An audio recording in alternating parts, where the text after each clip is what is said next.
So I did say this lecture was going to be shorter, and I guess it isn't, but we're almost done, so y'all don't have to worry about that. It's very difficult, okay, to make videos of lectures because you're not getting the same response and the feedback from students. And you all, when you give me your feedback, we have discussions, okay, the lecture goes off in a way that I didn't know it was going to go, and it makes it a lot shorter. Okay, so bear with me, we're going to keep going.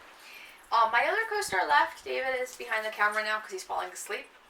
It's kind of late right now, but this is Mia. Okay, she's a good dog. She's our miracle dog. She's a good dog, and look at how tired she is. She's so sleepy. This is late for her, right? And even my brother keeps. And even my Okay, brother thank you. keeps carrying. Mia has no teeth, so she's gonna hang. If she looks kind of weird, that's why. She's gonna hang around here for a bit. All right, so they call her Mama.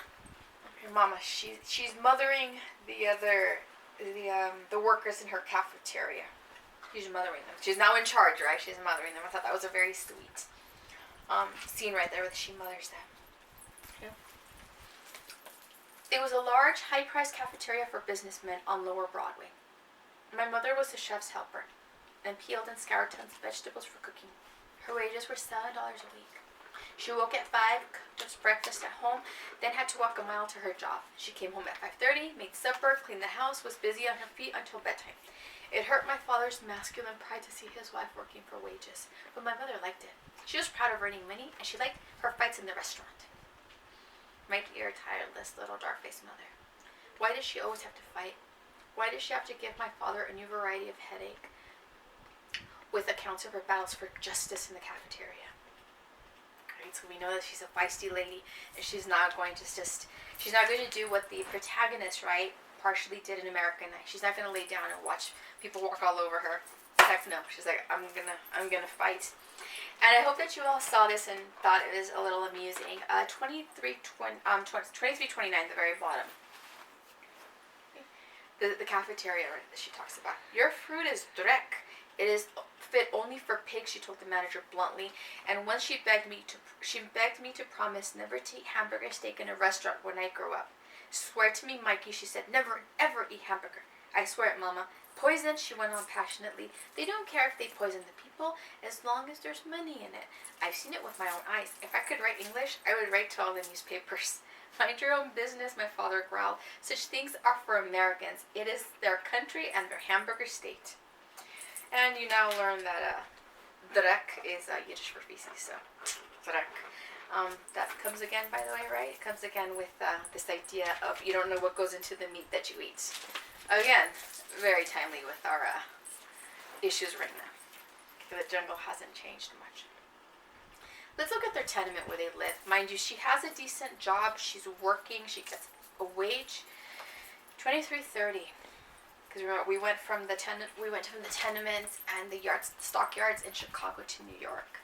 Our tenement was nothing but a junk heap of rotten lumber and brick. It was an old ship on its last voyage. In the battering winter storms, all its seams opened and wind and snow came through.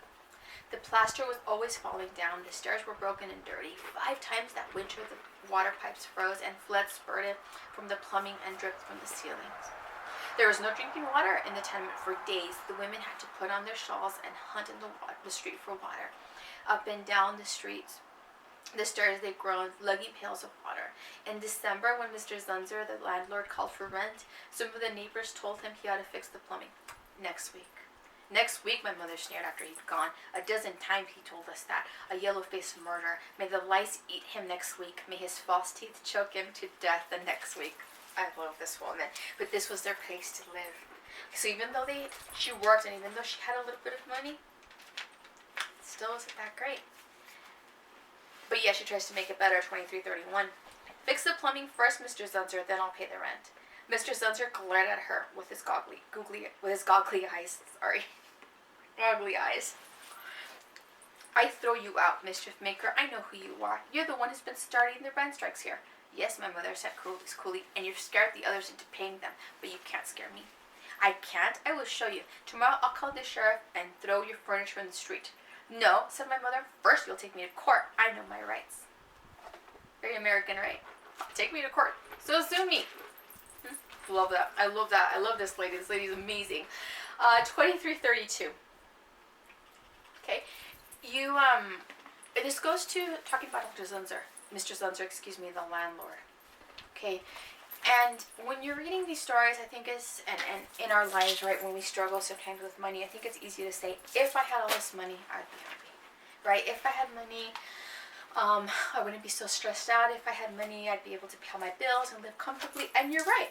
Okay, to a certain extent, it's true. Okay, I've been there when checks are going through, and you don't quite know there's going to be enough money for all the bills to go in. Okay, we've all been there. Believe me, I've been there.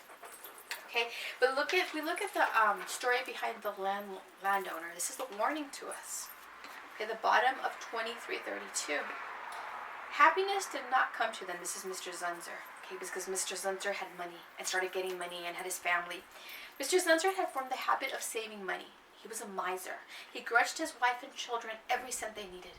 He gave them little to eat.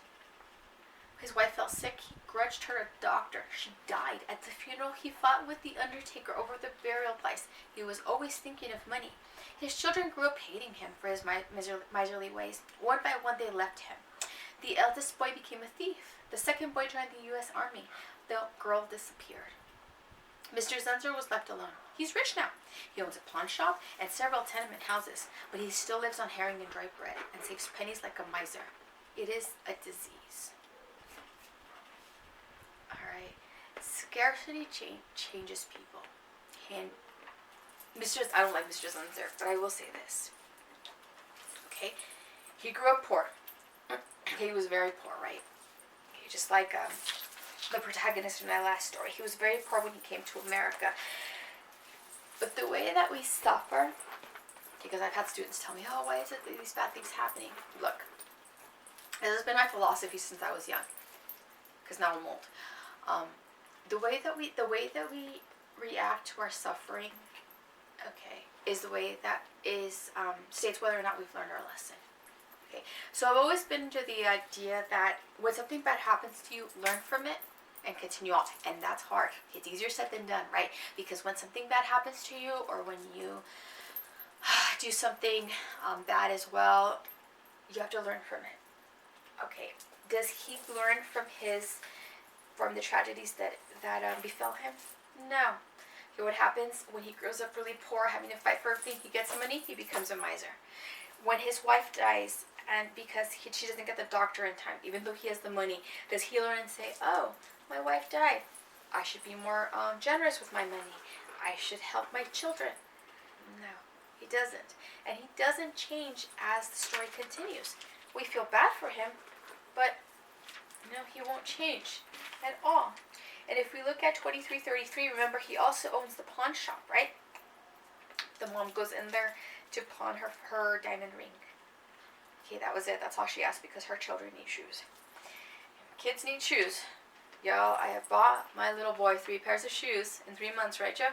Mm-hmm. Okay, That's y'all, true. kids need shoes. Okay, and especially here, right, where he says that his shoes, that their shoes were worn out in shreds. They couldn't patch them anymore. Okay, so they needed shoes. Okay, so she comes in with her ring, 2334. Okay, he picked up the ring my mother presented him, screwed a jeweler's glass into his eye, and studied at the gaslight. $10. I must have 15. $10. No, 15. He looked up irritably and stared at her with his nearsighted eyes.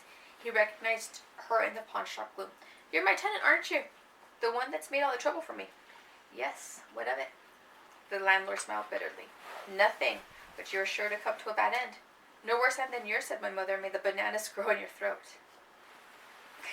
Don't curse me in my old shop, the landowner said. I'll have you arrested. What do you want here? I told you. I want $15 on this ring. It's only worth 10, said the landlord. To me, you must give me 15. The landlord paled. He looked at my mother fearfully. She knew his secret. My mother mystified and alarmed him with her boldness. He was accustomed to people who cowered. He wrote out, this is power, right? This is real power. Okay, that's the power this woman has. I love this woman. Okay, she just has to look at her and say, give me 15. That's real power.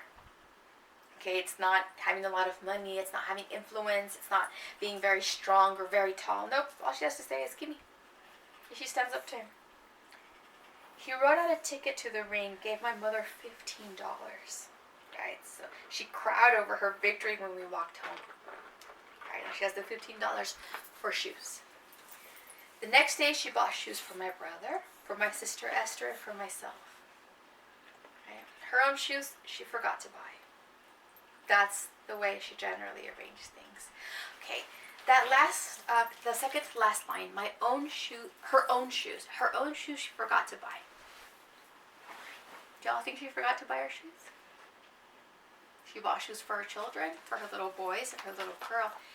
Did Mama, forget her to buy her own shoes, or did she not have enough money for her own shoes? Shoes are expensive, remember, they're made of real leather. Think about that, okay? If y'all have ever grown up in this situation where there isn't quite a lot of money, okay, sometimes the family you grew up with, your parents, your grandparents, whoever raised you, were like, oh no, you guys have the food. I've eaten enough. Or, oh, I bought donuts, you guys want a donut? Just eat the last donut. I'm not hungry. They were hungry. They wanted the last donut. Alright, so 2 different views on America here. Okay. The reader, you will not have a reader response for this. Your reader response will be on the horror, terror response that I placed online. Read over it. You can always text me if you have any questions, but you will have a discussion due for this, okay? Your discussion on these will be due April the 4th, which is a Saturday at 11:59 p.m. Okay, for next time. Our next lecture will be on Chinaman Laundryman, which is a poem. It's very short, very easy to read, very painful to read as well. And Richard Wright's Jim Crow Education. These are very, very hard pieces to read. Okay, Chinaman Laundryman deals with the mistreatment of Chinese immigrants to the United States. And Richard Wright's Jim Crow Education, you all should know who Jim Crow it was and the laws of Jim Crow. Okay, it's a very painful part of our history, but definitely one that we have to look over. Okay, so read those 2 for our next lecture, which will be up soon. I do want to say this, I really miss you guys a lot. On Tuesdays and Thursdays, I feel really empty. I miss you guys. I regret that we didn't quite have the time to say goodbye. But yeah, I love the messages you've sent me. I'm happy to hear that some of you miss me too. Okay, that's cool. So just text me if y'all never need anything. So we'll see you guys next lecture, okay? If y'all need any questions, text me. Have a good night. Bye.